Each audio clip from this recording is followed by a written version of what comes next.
Good morning, everyone. Welcome to the first in our four-part webinar series, Supporting the Student Journey, a Life Cycle Approach. This series will highlight different stages of the student life cycle, starting with today's session, focusing on how to best approach international students and how to best support international students before they arrive in Canada. My name is Nelly Tink, and I am the Senior Manager of Events and Stakeholder Engagement at the BC Council for International Education.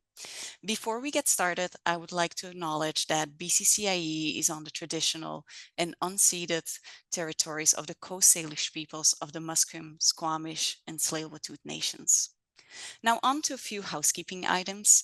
I think we are all familiar with Zoom right now, but just as a reminder, please use the Q&A function to send your questions or if you have any comments. And if you need any technical assistance during this webinar, please use the chat box and we will help answer your inquiry. Also, please note that this webinar will be recorded and it will be available for viewing on the BCCIE website following the session. And also remember that if you attend all 4 webinars in this series, you will receive a certificate of completion. Now, without further ado, I would like to introduce Ruben Onyango, Associate Director, International Student Services at Thompson Rivers University, who will be moderating the webinar today. Over to you, Ruben. Thank you, Nelly. Good morning, colleagues, and thank you for joining us today. I am joining from our Kamloops campus, which is situated on the traditional lands of the Kamloops, the Secwepemc, within Secwepemcúlecw, the traditional and unceded territory of the Secwepemc Nation. I'm excited for the opportunity to facilitate this webinar series hosted by BCCIE, where we will take a deep dive into the International Student Life Cycle Framework. Over the next 45 minutes, we'll discuss pre-arrival supports offered to prepare international students for their academic journey. Joining me today, 2 colleagues, Francisco Silva, who is the manager of the Center for International Experience at Capilano University, North Vancouver, and Gordon Schuster, who's the Director of International Education at the Okanagan College in the Kelowna campus. We'll start off with 2 brief presentations before moving on to the discussion period. So Francisco, why don't you start us off? Excellent. Thanks very much, Ruben. Thanks for the introductions. I'm happy to be here, and thanks our friends in BCCIE, Nelly and Morgan. Thanks for the invitation. Morgan, it's a great pleasure being presenting here with you. Such an important topic. My name is Francisco Silva. I'm the manager at the Center for International Experience at Capilano University. My pronouns are he and his. Just before I start, just so you know, today I'm connecting from home. I'm connecting from the lands of the unceded territories of the Coast Salish people. And this is here in the Semiahmoo region and Kwantlen and Katsia region. It's a great pleasure to be here. And again, this series of webinars with BCCIE are such important topic and relevant topic in days with important changes in the country with as we know, IRCC and immigration. And we know that as an institutions, we're looking to bring the best students, the best prepared students to come to the country and to our institutions. So it's our responsibility to make sure that the students come prepared and the students know where to go when they come to study in our institutions. I just have a quick presentations, a quick slides to present what we do at Capilano University related with the pre-arrival or pre-departure sessions. But before we start, I'd like to mention that Capilano University is named after Chief Joe Capilano, which was an important leader of the Coast Squamish Nation in of the Coast Salish people here in British Columbia. So we respectfully acknowledge that our campuses are located in territories of the Lil'wat, Musqueam, Secwepemc, the Squamish, and Tsleil-Waututh nations. So briefly about the institution and about Capilano University, to provide you with a little bit of background and going to the topic. Capilano University has been around for over 50 years, was founded in 1968. Currently, we have approximately 10,000 students enrolled into different programs, certificates, diplomas, bachelor's degree, and post-graduate programs. Currently, we have close to 4,000 international students on campus. It's quite quite big, the presence of international students, as you know, in our institutions. We're a public teaching focused university, and we're funded by the province of British Columbia. Currently, we have 4 campuses in British Columbia. Our main campus is in North Vancouver. We have a small satellite campus in the shipyards, that's in the North Shore, and that's in North Vancouver. We have a small campus in Seattle, and recently we acquired a new campus in the beautiful community of Squamish, this near to Whistler.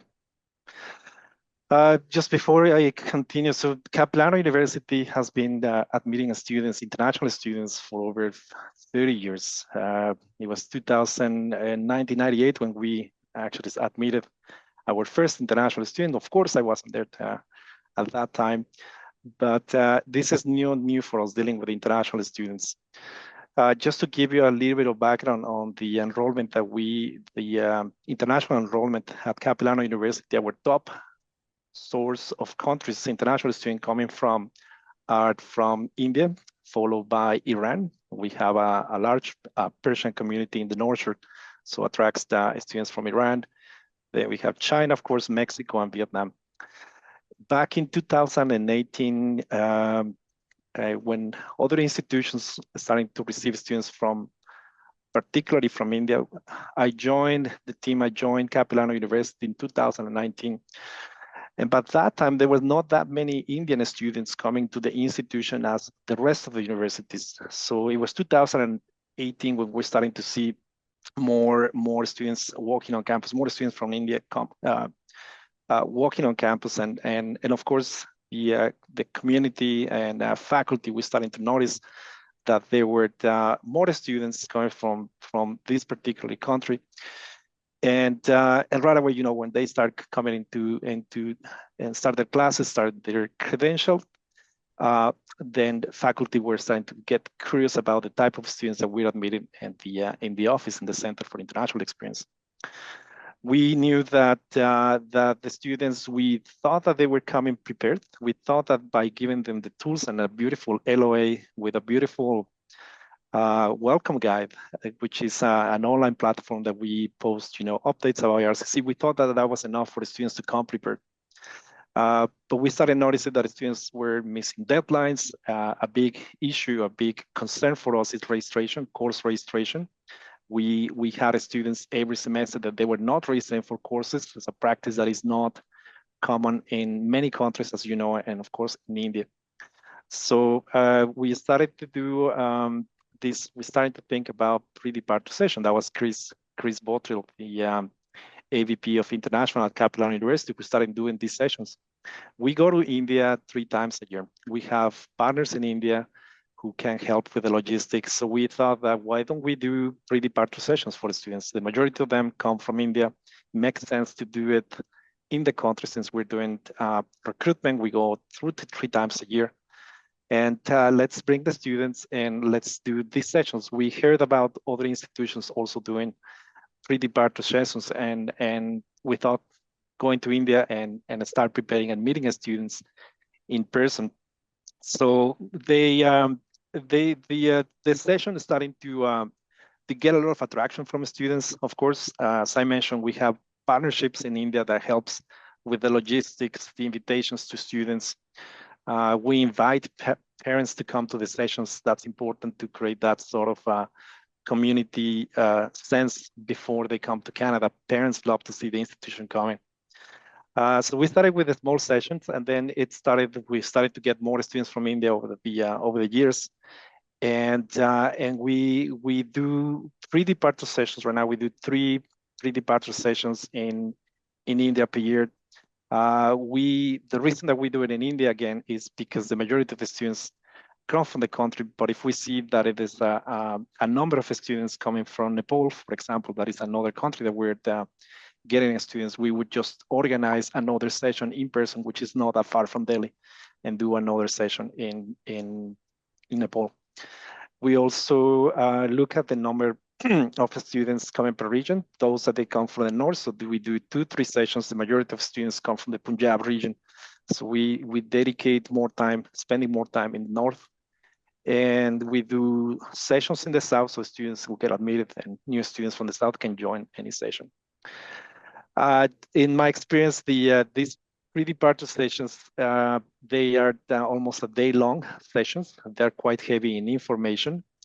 As per the content, I like to share. This is an example. This is a screenshot of the agenda, and the agenda always changes. This the PowerPoint that we present to students is live. It changes every term with constant changes. With immigration, if there's a global pandemic, we need to change it and tailor the presentation and the topics. So yesterday we were discussing about the changes for this pre-departure for the summer 2024. With current changes in immigration, we knew that students would be probably more interested in learning about how these, for example, how these changes affect them by coming to Canada, for example. So the content, as per the content, we're trying to include obviously aspects about housing, coming to Canada, about Capilano University. Also, they excuse me, they made the decision to come to Capilano University. We talked about the community services available, of course, in the university, travel checklist, for example, what to bring, documentation, what to print, what not to bring. We put emphasis on registration 101, and for us, and every institution is different in BC and across the country, but we struggle with the students understanding the registration process and the lingo that we use with the students. By that, I refer to registration time ticket, for example. So the students, they don't know or they're not familiar with this lingo. We teach them how to choose courses. We inform them about course registration workshops that they can attend prior to registration. So we put a lot of emphasis on how to register for courses, how to choose your courses, understanding, excuse me, navigating the Canadian academic system. And we use it in a way that is interactive with the students. We want them to participate in groups. So we break the groups. We have sometimes 300, 400 students in one room, and we need to separate it. We break it into rooms. We have them working in groups, working in teams, and we take that as a piece of education for them, just to do a simulation of how classes will be conducted in Canada and how they need to participate and work in teams. So we talked about all the resources on campus. Lately, we started to have sexual harassment and tools for the students, briefly on the topic, and as well with mental health and substance use as well. That's an issue in BC. We mentioned we don't want to get into the topic, but in a couple of cases in the past, when I've been in India, when I ask the audience, of course, the parents are in the back, is there anything that you are most concerned right now about coming to British Columbia? And of course, comes drugs and the use of substance. And we just want students to be aware and on what's out there. So we include those kind of topics in a very low language that they can understand. And we present obviously about the next steps and what dates that they need to keep in mind after the session. We try not to include topics in this session that are part of the orientation. So the students, they think that this is it. There's a slide at the end that will say these are the next steps. Make sure that you understand what the deadlines that are coming soon, payment deadlines. There is add and drop deadlines, of course, your first day of classes and orientation. So I have to say that this is sometimes a challenge by doing these sessions in person. There's so much information that we want to provide to students in one session, especially when we have short time. And this is for India only. We also provide pre-departure sessions for the rest of the world. So for those that are not in India, of course, we have, after the COVID-19 pandemic, the COVID-2020 pandemic, we started doing online sessions, and we started doing sessions for the rest of the world. So what we do is we change the topics for the rest of the world. We have to tailor the presentation and change it according with the time difference. Sometimes technology might be the issue with the connection with the students. Just want to be briefly, just not to take on over the time, Ruben. But if we look at the main outcomes of the online and in-person pre-departure sessions, the students come better prepared with soft skills. This is not a session, this is not an academic session, but we want them to know at least how to navigate in the academic system, where to reach out in case that they need help when they come to campus. They know what to expect generally. The students know where to go at least during the first week of classes. That helps also to reassure the decision that students make by coming to Capilano University in this case, by bringing the parents, as I say, talking with someone that is from the school that comes to India, and taking the time to be with the students is much appreciated with students, and even for agents as well. Agents, sometimes they like to join the session and to use that as a recruitment tool. It's a great venue for students to ask those questions. They become curious, they become shy at the beginning. At the end of the session, they ask every type of questions. Of course, they break the ice. And it's a learning piece also for topics about the truth and reconciliation in Canada when we open these sessions. So that's generally, Ruben, on how we conduct. As I said, we have the in-person pre-departure sessions, and we have the online sessions. Something that we noticed after the COVID pandemic is, like many the people that are attending to your institutions, you notice that the attendance rate is higher by doing the online session. Something that we discussed with Gordon, and you probably have some examples.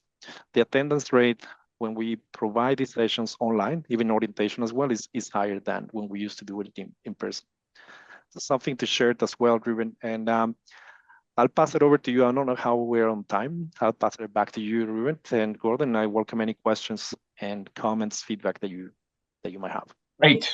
Thank you so much, Francisco. I think it's interesting that you mentioned that piece about providing different avenues for students to engage with you. The demographic of students that we're seeing has changed, and I think it's important that we reach them where they're at. And technology has really helped us in that regard. All right, we'll move over to Gordon. The floor is yours, Gordon. Take it on. Thank you, Ruben. I would like to, with gratitude, I'd like to acknowledge that I am coming to you today from the traditional and unceded territory of the Silkanagan people. That is where our campuses in Vernon, Kelowna, and Penticton are located. We also have our Salmon Arm campus located on the traditional and unceded territory of the Secwepemc, and we are very privileged to be able to live, work, and enjoy this part of the world and the beauty and the care that was given to the lands.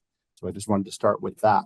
So when I take a look at Okanagan College, or when I introduce Okanagan College, we've been around for over 60 years, or we've just had our 60th anniversary. We're a public institution. We have over 2,000 international students from over 70 countries, and we serve about 800 new students every year. We do have our 4 campuses, and when we look at our student demographic, India, again, is our top market as well, just over 50%, but we have a number of really high markets. So the Philippines, Mexico, the Caribbean, predominantly Jamaica, Colombia, Brazil, Nigeria, and Zimbabwe, they're all growing. So we have quite a bit of diversity, which is really good for us. Our orientation has been changed a lot. And again, it's a result of COVID. Pre-COVID, we would get about 50% of our students showing up for our on-site orientation face-to-face. And, you know, it was always what it was. During COVID, and we had to change and do things differently, we were getting about 90% of our students attending our orientation. So it was really, really good. Since then, it's dropped to about 80% as things have changed in the world. But one of the things that we've done is we have our entire team, the international team, as well as guests involved in the virtual orientation. And then we have volunteers in the virtual orientation and our on-site orientation. We do have 4 campuses, so that creates some differences because we want to provide a lot of information on the campuses and the communities that our students are coming to. So if we go to the next slide, I'm just going to work through how we've sort of structured our pre-arrival process, if you will. And we start out about 4 months before the start of the semester, and we do a session called You've Applied, Now What? And that's done by our marketing and recruitment specialist with a few other people on our team. It just sort of helps students to think, okay, I've made the decision, I'm going, kind of where am I in the process? How is this, what is this going to look like? What do I have to look forward to? What do I still have to do? And then 2 months prior to the start of a semester, we do a session with our academic advisors, and that's all about the registration and advising process. So that's all about the courses you're going to take, the programs you're in, and all of that. A month out, we do a traveling to Canada, and that's done by our settlement team and our marketing team. And it's really to help the students to make that the journey to Canada. What's that going to look like? What is it like when you get to the airport? How is your study permit going to be presented to CBSA? All of those kinds of things. When should you arrive? All of the questions you might have. And then we wait until 2 weeks prior and we do a virtual orientation where we include our entire team, guests from other departments, as well as student volunteers. And we kind of cover off everything from OC 101, we call it, which is Moodle and the platforms they're going to use. We talk about academic life, what the Canadian classroom looks like. We have an advising session. We have student life and resources. We talk about academic success, the health and wellness piece, counseling, navigating immigration, all of the things that students need to know, cost of living, et cetera, et cetera. And we do those sessions, and then we do a lot of breakouts in all of these sessions so that students meet other students from other countries as well as their home countries. And then when they arrive and we do our actual orientation prior to the campus-wide orientation, students have already met all of the team, all of the staff. They've probably met some of the volunteers in the virtual sessions as well as other students. And it's just that soft landing. They're more prepared. They know they've got this family in Canada, the international office. We are their family when they're here. So that's kind of how we go through our whole orientation process. If we happen to be traveling to one of the regions that we have a lot of students coming from, we will do a pre-departure session in those countries, similar to what CAP does in India, but on a much smaller scale, where we invite students and their families and just go through what the steps are going to look like and answer questions. Because our bottom line is we want our students to arrive and be prepared, but there are going to be challenges, and we want to help them to overcome those challenges by providing them with as much information as we can before they actually get here. And throughout the process, they're in contact with our entire team. Usually it's coordinated through the marketing and recruitment specialists, of which we have 5. So depending on the region the student's coming from, they will always have at least one person, and then sometimes many more within the office that they're in touch with. So that's kind of how we do it. Right. We're providing a lot of the same supports, but it's always interesting to note that, every institution does some things a little bit differently, and it's tailored towards the demographic of students that they're dealing with. So, I think the hope is that in as much as we're all doing very good work at our separate institutions, I hope that, sessions like this will help us to, kind of share some ideas. And for some institutions, it might be, something that ignites the spark to try something new. But, there's a lot of changes in the education industry in Canada. And I think it's great that we have sessions like these hosted by BCCIE and other organizations.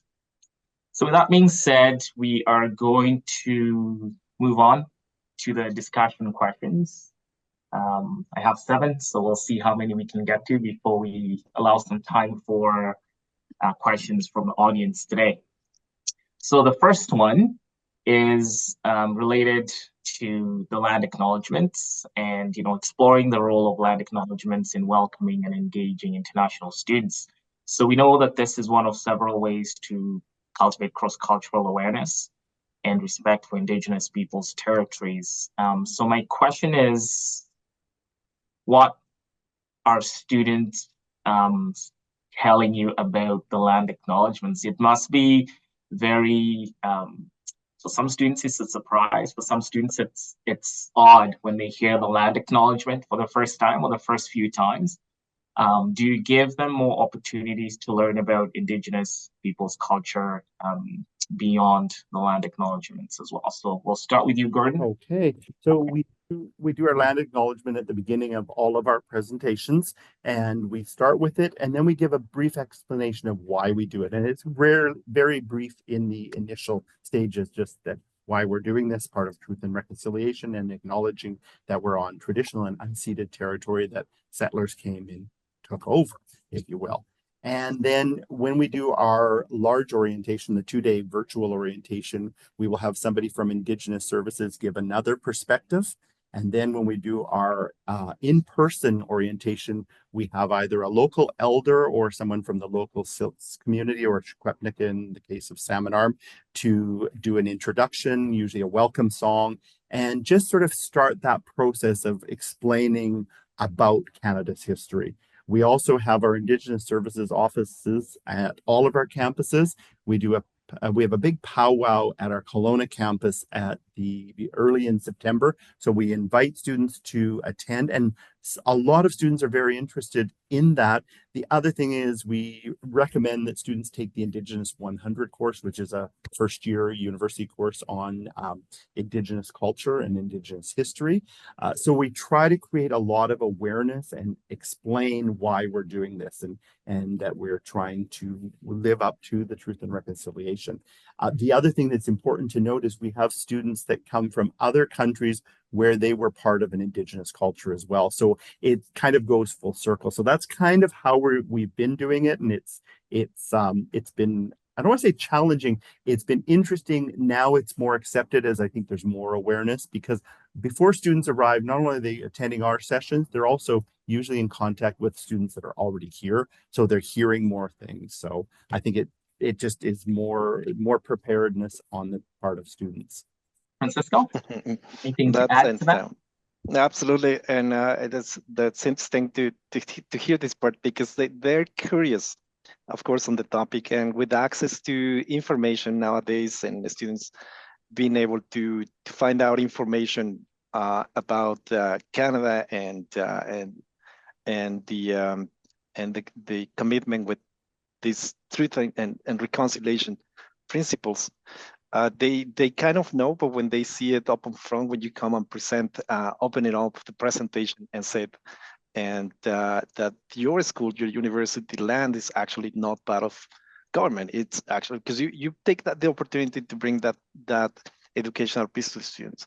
So just so you know, when you come into campus, the lands that you will be standing and you will be taking your classes are part of an unceded territory that is part of the Coast Salish people, and you understand the past. And in the past, when colonizers came to Canada, this land was never ceded to the colonizers. So that means that the lands belongs to the Indigenous people.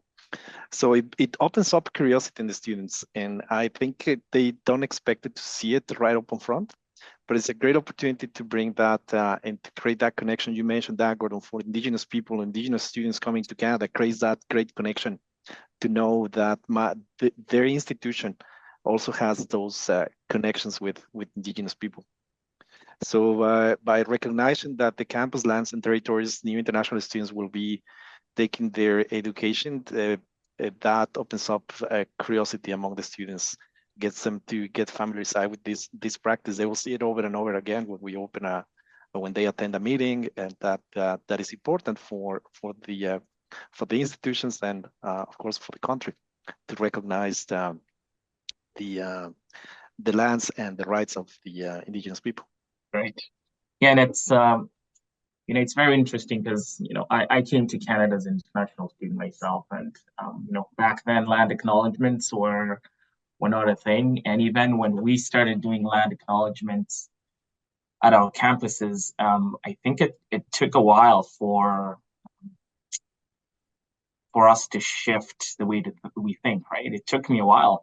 We had to learn how to do the land acknowledgements. We had to understand why we do the land acknowledgements. And it's been very interesting for us that, when we offer these sessions to students before they come to Canada, like it's one of the most widely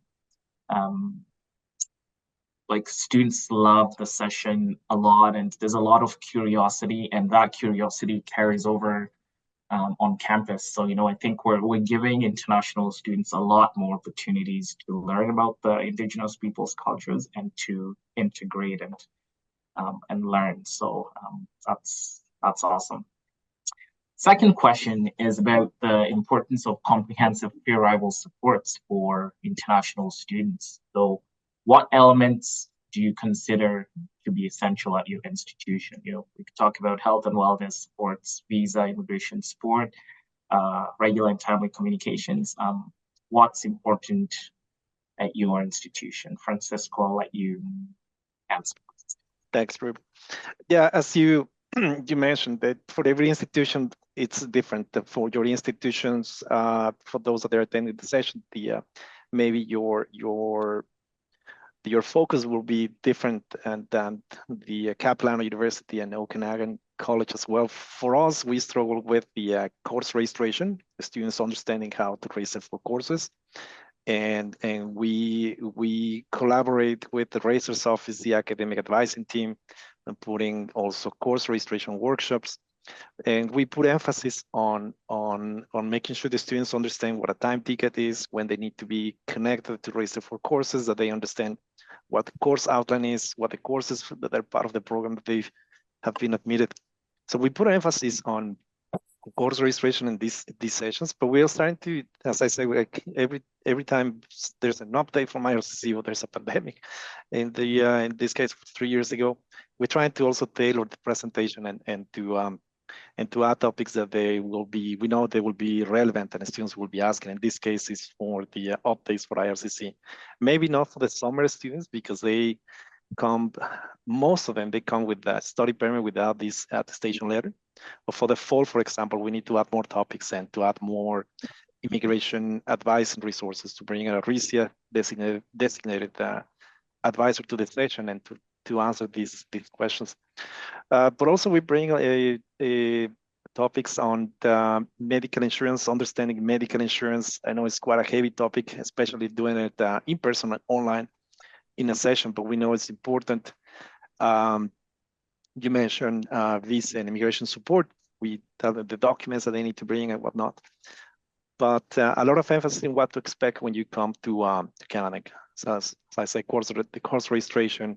I mentioned also the lingo that we use when it comes to registration, the pre-reg, the waitlisting, add and drop deadlines. Those kind of topics they don't know. So we teach them on where to check the academic calendar, how to look for important dates.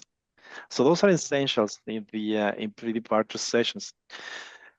We've tried in the past, we've tried to bring in also faculty that they can also do some sort of sessions with the students, so they can do course registration live, so they can register on the spot.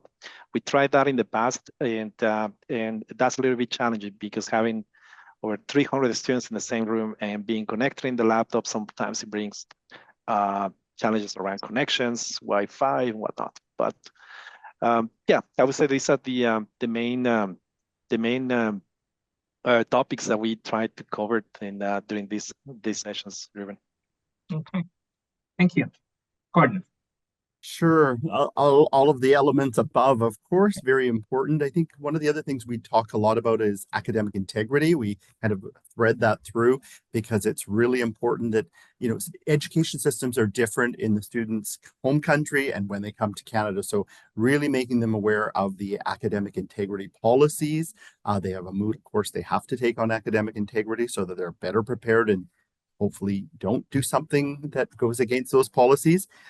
We really try to introduce the health and wellness and mental health services that are available, because again, one of the big things for international students, and Ruben, you attest to that yourself as coming as an international student, when you arrive, often you arrive without any family support. And, when you run into problems, who do you turn to? And students don't always know who to turn to. So the one message we want to get across to them is that anything can come to the international office. It's a safe space with any problem at all. We may not have all the answers, but we know where the resources are and we're going to get you those resources. So making them aware that if they have anything that just doesn't feel right in their academic life, in their personal life, financial, whatever it is, come and see us because we're your family in Canada when your family isn't here. Talk a little bit about the difference in learning systems as well, because the education systems are different in every country. So this is how it's going to be in Canada. We want you to be aware of that so that you can be successful, and we're here to help you be more successful. So don't be afraid to reach out and ask those tough questions of us so that we can help you to be more successful. So, and then we've just been seeing more and more as I think everyone has more and more mental health issues showing up. And so we want to really take away that stigma that mental health is something to be ashamed of. If you're not feeling right, come and see us. We're going to help you get the resources you need. So those are kind of the things I would add to what Francisco already covered. Great. Mental health supports really stands out to me, and it's I don't know about you, but it's something that we've seen a rise in, especially since the onset of the pandemic. And I think we're all working very hard to make sure that our students are not only getting all the other non-academic supports, but that we're looking after their mental health and well-being as well. So thanks for those comments. We're going to now talk about cultural adjustment. What role do pre-arrival support programs play in helping incoming international students adjust to life in Canada? Gordon, I'll let you take this one. Let me first on this one. Well, we do embed sort of a Canadian culture session in our virtual orientation, and sort of some of the things to look for in Canada, the fun stuff like Tim Hortons, poutine, all of that, but just that Canada is a multicultural country. So those are other important things. We want to talk about differences as well. And then we allow students to have those discussions in the breakout rooms where they can ask a lot of questions.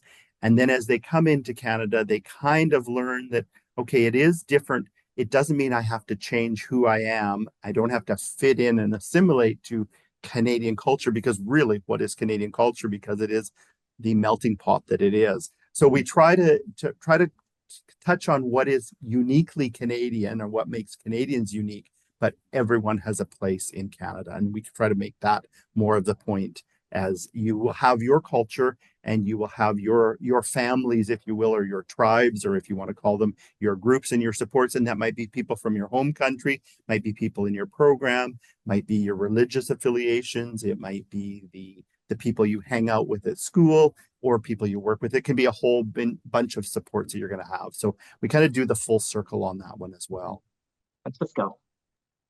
Thanks, Ruben. To add to what Gordon just mentioned as well, we also present students with the mentorship program that we have in the CIE, in the Center for International Experience in our office.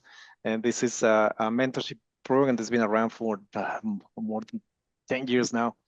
So it's a peer-to-peer program. So we tell the students, when you come to Canada, you can apply to be paired up with a mentor.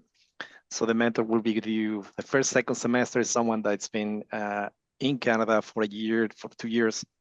Mentors are in the second, third year of the programs, and we can create that connections and we pair them up so they know that there's someone out here to be helping them navigating, just having a buddy on the weekend to tell you where to go on the weekend and what activities to do. So there is one, we work also with Unibody, just to do the advertising here. We have an online engagement platform that is Unibody, and we present them. We've just acquired it last year, so we're trying to use it for existing and new students so they can also be grouped in per program, so students can start meeting students before coming to Canada in these groups. So we're implementing that. So that's something that's an important piece that we also mention as students, and we promote events on campus, clubs with the Capilano Student Union, and to let them know. I have a couple of slides that I always put up with the students, and it's a board. It's the board when you walk through campus and you see all the clubs and events on campus or off campus.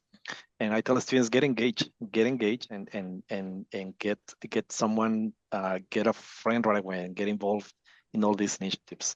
But we mentioned it's so important to be part of these pre-departures, Ruben.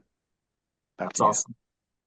Yeah, I really like the peer mentor programs because, I think we do a really good job of telling students, we tell them what is not, giving them all the information, but students tend to believe, they wanna hear what another student is telling them, right?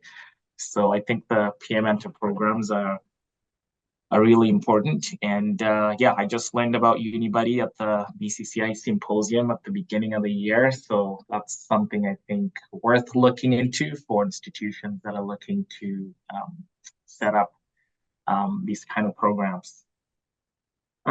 Next question is about building a sense of community. Can you briefly discuss the role of peer rival supports offered at your institution in fostering connections and belonging among international students? Gordon, I'll let you take this one as well. Okay. So one of the things is the discussion has been going around events and things happening on campus. So really important that we let students know what is going on. So we use the iSent app to let them know every time there's an activity, an event that might be of interest to them, either on campus or even in the communities. And then we also use volunteers. So we have about 40 or 50 a pool of volunteers, and they work at the events. They help us with orientation, and it really is, sometimes it's their way to get their first job as well, because they don't have any work experience, but they put that they've been a volunteer in the international office, and that's kind of their first Canadian experience. The other thing that it's worth mentioning is once in a while, and it's usually one or two every semester, we'll get a student who will come into the office, and the student will say, I've been here for 4 months already, and I haven't made any friends, and I'm feeling very lonely, and your heart breaks because you think they've come here, they expected it to be a certain way, and it hasn't turned out that way, and maybe they're busy with studies, work, whatever the case may be, worried about family at home, all kinds of things.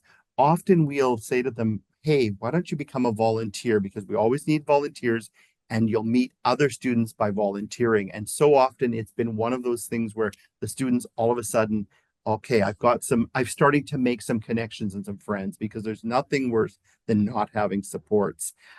We also have a Caribbean African Student Association on campus. And so students that are from those regions can join that group as well. And that really helps for those who are, maybe looking for people from their home country and other support. So we try to match students up with the supports we have. And if they can't sort of find their way, we kind of take them under our wing, if you will, as volunteers, or we say, hey, there's an event next week, come to the office, one of us will go with you to the event, because sometimes there's that, I don't want to go by myself, I've never done this, it's hard enough just to get to school. So to try to provide that hand holding where we need to. And sometimes when we visit other countries and we meet parents after the students been here for a while, and they tell us that somebody in the office made a difference for their child, and that really warms your heart. It makes you realize you've done good work and your team has done their job essentially. That's amazing. Francisco? Absolutely, I agree with Gordon, and we feel for all practitioners in this field, and we feel responsible for that, right? Going out to these countries, and in the case of Capilano University, when we do these in-person sessions, we connect with parents, and as I mentioned to you in our meeting, at the end of the session, parents come, they take selfies with you, they ask for your WhatsApp number, and they thank you, and that sort of that community building is, at the end of the day, is when you go home, and this is great. You're making that difference with the students. You feel that they have maybe they don't come fully prepared as you wish at the beginning of your presentation, but they know what the basis, the takeaways of registration, time tickets. There's someone out there who's going to be helping me, a mentor. I don't need to be aware of medical insurance, other academic integrity as well, Gordon. We plant the seed in there. We're trying to be specific, and it's hard to do that in such a short time. And yeah, as I say, engaging students with clubs in the student union, peer-to-peer programs, involvement and events on campus with orientation or events, World of Colors that is coming soon as well in our institution. And that's the way that they feel that they belong to a they build that they feel that they belong to a community. So Yeah. so important. So it's that feel of responsibility, Gordon. I get you on that feeling. Yeah, I think, international students in general get lots of opportunities to excel academically. But, I think it's all the other wraparound supports that, are very important in helping them to get there, moving to a new country, new education system, weather, food tastes different. I think sometimes we discount just how much of a role we play in ensuring that, or helping students to be successful academically. All right, I think we have maybe time for one or two more. We'll see how it goes, and then we'll take some questions from the audience. So next question, I'll give you this one, Francisco. What are some opportunities and challenges our teams face in delivering virtual or remote sessions to international students prior to arrival in Canada? And this is around the use of technology in pre-arrival support. Yeah, it's so important. I'll be brief. As I mentioned, by doing these webinars online brings more attention. The attendance rate is higher than it's sometimes over 90%. The downside of that is the time limit. We try to keep it within an hour and a half, a little bit of an hour and a half, and it's short with all the information that is important that the students they need to absorb before coming to Canada. It's one of them. It's the time crunches. It's too short, and as we know, if you lose your Wi-Fi or time difference, if in the other side the student is not able to listen to the audio, we got this issue this week. It was myself on my end, and then you have to come prepared for these kind of things. So sometimes we forget to record the sessions and whatnot. But as long as you come prepared, we send the recording after the session. We send the PowerPoint so students can click on the links that we present on slides. So it varies, but it's definitely when we conduct these sessions online, we need to be aware of that. But I would say mainly in the connection, and maybe not related with technology, but sometimes you have faculties and student services areas that they want to be part of the presentation, and it's a lot. You know that that 3D part orientation is not orientation. We try not to include topics that will be covered during orientation as well. So we try to be brief. So that's mainly Ruben, the connection and making sure the students are able to get the content properly and in a fashion time. I totally agree. Yeah, technology has come a long way in a short time since COVID. I think, not all institutions offered the, online sessions to students before they got here pre-COVID, but now, we have so many ways to do it, and I think, it'll only get better. So that's really good. Just being cognizant of time, maybe we'll just answer this last question very quickly. We have 5 questions in the Q&A. And this last question is about navigating administrative processes. How can pre-arrival support services simplify visa, housing, and enrollment procedures for international students? Gordon, I'll let you take this one. Sure. When we talk about housing, it's really interesting how students find their housing. Of course, most of us have people that look after housing in our office, whether that's homestay or on-campus housing, linking them up to other services. But it's amazing how many students are utilizing social media to find their housing. So they'll connect with the local group of students from their home country or their region, and they help them find accommodation. They're not afraid to use, Facebook Marketplace, things like that. And I've been asked in other countries, oh, we found this place online. Do you think it's legit? And they'll show me a picture. And I had one where it was actually somebody I knew's home. And I said, well, actually, I know that person and I know it's a legitimate home. So you're going to be okay there. But those kinds of supports are important. And then the whole immigration piece is there's all the unknowns. You can be very well prepared. I still you know, every time I go through to a new country or another country, you know, you get that fear at the border. Yes, I have my visa, but are they really going to let me in? So think of it as someone who's traveled their whole lives practically, and then you get someone who's leaving their country or a small town, and they're coming to a whole new country, transiting in airports, and they really don't know what to expect. And if something goes wrong, they don't know who to turn to. So to be able to let them know that we're available when they're traveling as well, that they can call our emergency number, and they sometimes do, and then we can help them, because it makes a huge difference. We try to give them as much information as we can, but we can't prepare for absolutely everything. So if you're in trouble, here's who you call. And we do have our emergency numbers, and thank goodness it's not mine, because that phone goes off a lot. I'm just kidding. But just, you know, to be there as that safety net all through the process. And I think at the very beginning, it's once they get here, then they get to know that right away. But before they get here, they don't always know that. So, you know, here's the number. And we also, you know, we have the emergency number that they often call is our campus security. And then they have a triage team, and that's how they reach out to one of us to help out in the situation. So it's been used a lot, and it's been helpful for the students. Awesome.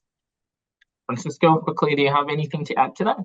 Just what, again, everything on the above, what you just mentioned, Gordon, so important. And it helps definitely for the students just to have a space, a venue to ask questions. And, you know, they come excited, they just been admitted. And in the case of India, they get excited when they get the study permit.